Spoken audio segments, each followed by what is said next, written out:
नमस्कार दोस्तों, आपको भी पता है कि ये जो है मानसून का दौर चल रहा है। ऐसे में बिहार की मैं बात करूं तो यहाँ पे बाढ़ और धान की रोपाई एक साथ हो रही है। कहने का मतलब बाढ़ बिहार में आने वाली है और धान की रोपाई जो है चालू है। किस्मत रही तो बाढ़ आके चली जाती है और धान हो जाता है, लेकिन बाढ़ आई और स्थिर हो गई तो फसल जो है वो नष्ट हो जाता है। तो फिलहाल अभी मैं आपको अपने यहाँ की जो खेत बाड़ी है जो भी है वो आपको दिखाते हैं और अच्छे से व्याख्या करते हैं ताकि आपको हर एक चीज़ जो है हर एक पहलू समझ में आए।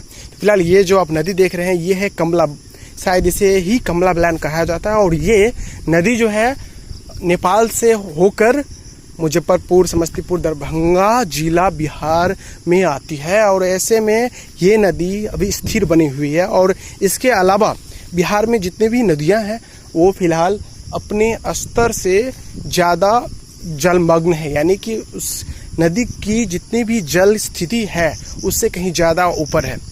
और इसी तरह से हम आगे बढ़ते हैं और आपको बताते चलते हैं। फिलहाल अभी बारिश रुकी हुई है, इसीलिए मैं ये वीडियो शूट करने चला आया।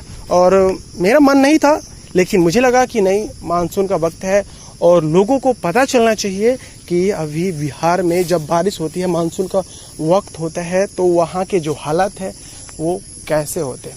ऐसे में चलिए अभी धान की रोपाई भी आपको दिखाएंगे और ऊपर से ये भी दिखाएंगे कि धान की रोपाई के साथ साथ रोपाई करने से पहले जो पटाई की जाती है, यानी कि खेतों की जो सिंचाई होती है वो भी हम आपको दिखाते हैं और बारीकी से। और ये देखिए, ये जो धान है ये फिलहाल में इसे रोपा ही गया है, मतलब 1-2 दिन हुए होंगे। ऐसे में ये इतना छोटा है और बाढ़ आ जाती है तो सोच सकते हैं अतिक्रमक रूप में बाढ़ आती है।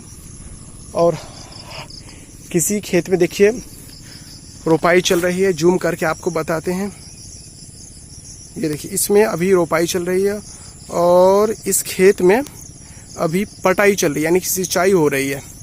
और अभी आगे भी आपको लेके चलते हैं। हम लोग खुशकिस्मत भी हैं कि हमारे गांव के पास से होके नदी गुजरती है और इस बात का हमें दुख भी होता है कभी कभी।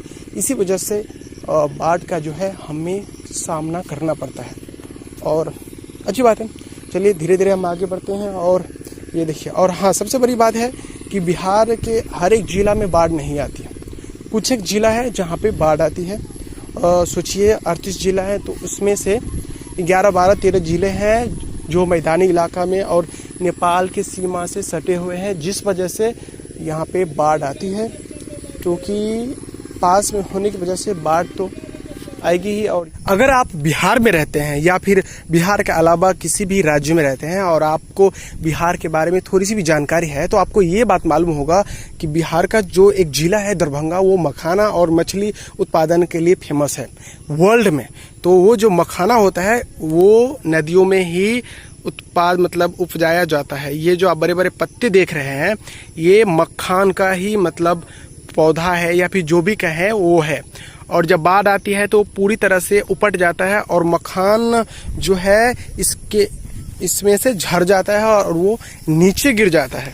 और नीचे गिरने के बाद जब बाढ़ ख़त्म हो जाती है, यानी कि चली जाती है, उसके बाद जब पानी कम हो जाता है तो वो जो छोटी छोटी कच्चे रूप में जो गिरते हैं ना नदी के अंदर, उसे निकाला जाता है। तो वो उस वक्त इसके जो बीज होते हैं वो काफ़ी मोटा और काला और मजबूत हो जाता है। फिर उसे मछुआरे, यानी कि जो भी इस तरह के बिजनेस करते हैं, वो निकालते हैं और फिर उसे छान के मशीनों में डाल के उसे मखाना के रूप में, मतलब मक्खन हम बोलते हैं, उसमें परिवर्तित कर देते हैं।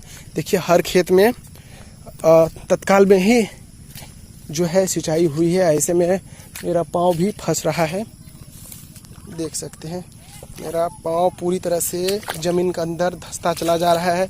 और फिर भी मैं आगे बढ़ूंगा और आपको दिखाऊंगा। मैं खेत के आयर, मतलब इसे मेड भी बोलते हैं, जो रास्ता है और इस पर चल रहा हूँ तो डर भी लग रहा है क्योंकि झाड़ियाँ हैं, इसमें जो है कई तरह के जीव जंतु रहते हैं, सांप हो गए, सनगोए हो गए और भी कई तरह के, उससे डर भी लगता है। लेकिन मैं ब्लॉग शूट कर रहा हूँ और आवाज़ भी निकाल रहा हूँ।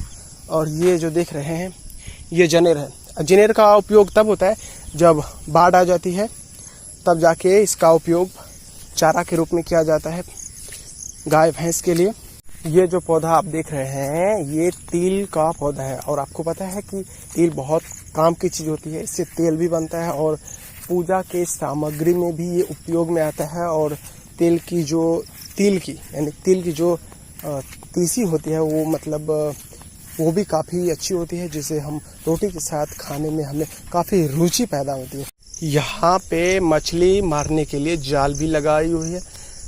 नदी के अंदर से जो मछली इधर आने चाहेगी, यानी कि नदी का जो जलस्तर है ऊपर उठेगा, फिर इधर पानी आएगी और उस प्रवाह में बह के जो भी मछली इधर आएगी वो उसमें फंस जाएगी। और एक बार चलिए आपको राउंड अप दिखा देते हैं। और बहुत से किसान जो है अभी इस वक्त खेत में काम कर रहे हैं, और कहीं न कहीं हम भी अपना काम ही कर रहे हैं, और ये आपको भली भांति पता है।